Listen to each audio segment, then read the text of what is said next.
Yeah, I had a fake tooth in my mouth for 20 years that the military put there because I was born without the tooth. And they were like, hey, no one's going to take you seriously if you have a giant gap in your face. This is 2000, 2001, 2002, somewhere in there, right? The fucking thing finally cracks and breaks 4 days before I go on Lex Fridman. What were you eating?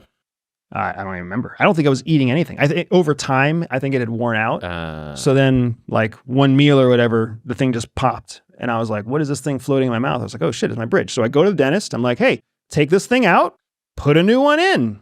I've got a podcast in Austin with this guy who's a big deal. Easy enough.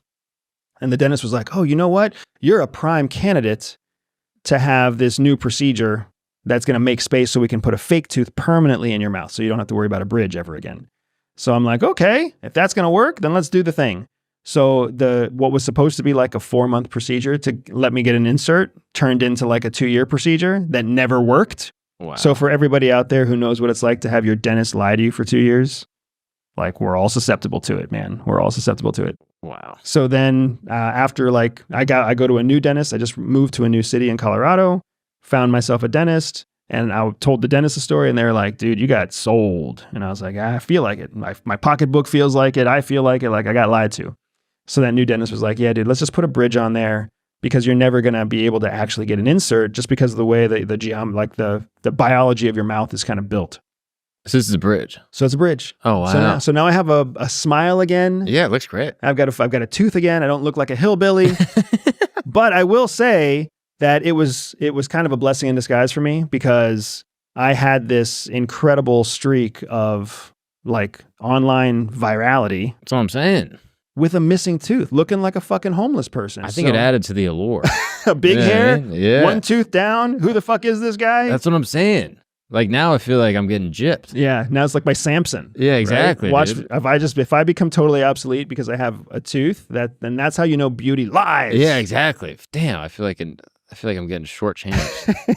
Okay, last question. Is there just like a general myth about the CIA that you wish you could dispel? Like if you could just like covertly drop this information in everyone's heads while they slept tonight and it was just like, hey, this is a myth. Yeah. It's not true. Is there anything that you would want people to know? Absolutely. The big myth about CIA is that everybody who works at CIA is some kind of superhero.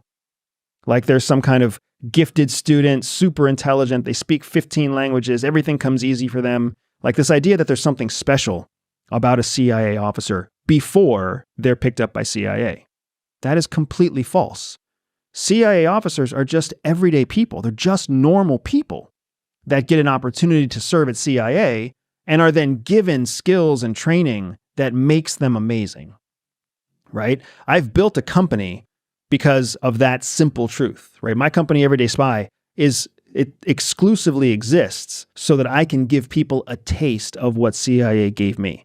Just a fraction of the skills, a fraction of the training, a fraction of the experience, because it is such a lie that has been permeated through spy fiction, spy movies, and spy TV, that there's something special about a spy before they become a spy, when in fact, they are just normal fucking people. They're teachers, they're police officers, they're entrepreneurs. I was a shitty military officer, right? But when CIA called on me and I met their qualifications for like minimum viability, then they trained me in the stuff that I had to be trained in. And then my life changed, right? So just giving people a taste of what that life change feels like, shedding a little bit of the lie that we all live in.